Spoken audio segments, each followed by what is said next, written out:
আচার কমপ্লিট। সেই সকাল থেকে শুরু করে মাত্র আচার বানানো হলো।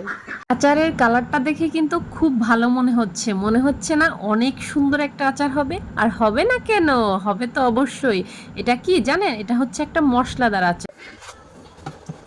কাঁচা আমের আচার হবে আজকে। সুন্দর কাঁচা কাঁচা আম বাজার থেকে কিনে আনা হয়েছে, সেটা দিয়ে আচার বানাবো আজকে। আমের মানে সহ, চোচা সহ খুব সুন্দর করে কেটে নিয়েছি। এখন এটা দিয়ে আচার হবে, খুব মজার একটা আচার হবে। রেসিপিটা সব আচার, সরিষা বাটা আর হচ্ছে অনেক ধরনের মশলা দিয়ে এটা বানানো হবে।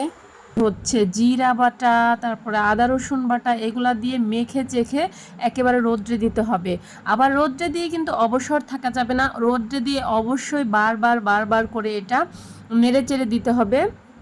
আর যত নাড়াচাড়া করবেন তত ভালো হবে। দেখেন দেখতে কালারটা এত সুন্দর হয়েছে। এটা কিন্তু খুবই একটা মশলাদার আচার, প্রচুর পরিমাণ মশলা দিতে হয়। শুকানো হয়ে গেছে, এখন আচার বানাবো। সুন্দর হবে আচারটা।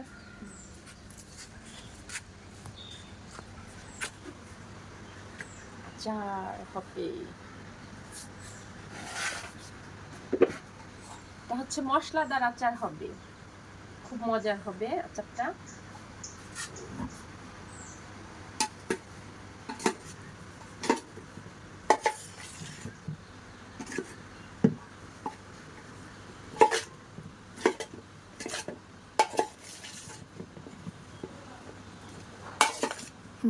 আর এটা নাড়াচাড়া দিয়ে বারবার কিন্তু করে রাখা হয়েছে, রোদ্রে দেওয়া হয়েছে। আর এখন বানানোর আগে কি করা হয়েছে জানেন, চিনি দিয়ে আবার মেখে রাখবো 10 থেকে 15 মিনিট বা 20 মিনিট এরকম চিনি দিয়ে মেখে চেখে তারপরে হচ্ছে তেল দিব। আর তেলটা হচ্ছে যেই পরিমাণ খাবেন ওই পরিমাণই দিবেন। এটা হচ্ছে সরিষার তেল দিতে হবে। আমি প্রায় 5 কেজি আমে প্রায় 2 কেজি থেকে একটু কম, মানে 1.5 কেজির মতো তেল দিচ্ছি, সরিষার তেল, মানে খাঁটি সরিষার তেল দিবেন। পাঁচফোড়ন, আদা রসুন বাটা, মানে সব কিছু। এটা হচ্ছে মশলাদার একটা আচার, আর এটার মধ্যে সব কিছু দিতে হবে, প্রচুর পরিমাণে দিতে হবে। এগুলো না দিলে কিন্তু মজাদার হবে না। অবশ্যই কিন্তু এগুলো দিতে হবে, যত পরিমাণ দিতে পারবেন তত পরিমাণ কিন্তু মজা হবে। আর এটা কিন্তু আমি বানাই নাই, এটা হচ্ছে আমার দাদি শাশুড়ি বানাইছে। মানে আমি পুরোটাই করছি সারাদিন ভরে। আমার দাদি শাশুড়ি কিভাবে বানাইতে হবে, সে হচ্ছে মশলা একবার মাখায় দিয়ে গেছে, তারপরে হচ্ছে এখন বানাই দিতেছে। মানে খুব মজা করে বানায়, সে বানাইছে প্রথম বানানোর পরে আমাদের মানে দেখে ভাল লাগছে। তারপরে হচ্ছে আমরাও বানাবো সিদ্ধান্ত নিচ্ছি। আমটা হচ্ছে কিনে আনা হয়েছে, তারপরে হচ্ছে আমরা বানাইতেছি। আমাদের কিন্তু গাছের আম না, অনেকে আবার বলবেন গাছের আম আছে তো এই জন্য বানাই খাইতেছে না আচার। অবশ্যই কিনে আনছি। আর এটার মধ্যে কিন্তু পুরো একটা কাসুন দিতে হয়েছে। এটা কিন্তু অবশ্যই রাঁধুনি কাসুন হইতে হবে।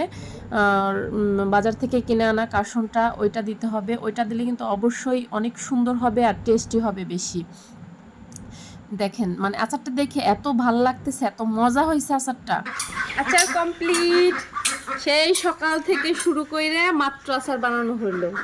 অনেক মজা হয়েছে আচারটা, অনেক সুন্দর হয়েছে দেখতে। দেখো একেবারে কষানো গরুর মাংসের মতো হয়েছে, এত সুন্দর কষানো হয়েছে। রেসিপিটা এত সুন্দর, মানে এটা অনেক মজা হয়েছে, বইলে বোঝানোর কায়দা নাই। অনেক অনেক অনেক মজা হয়েছে আচারটা, মজাদার, এত মজা, তাই না? মজাদার, অনেক মজা না?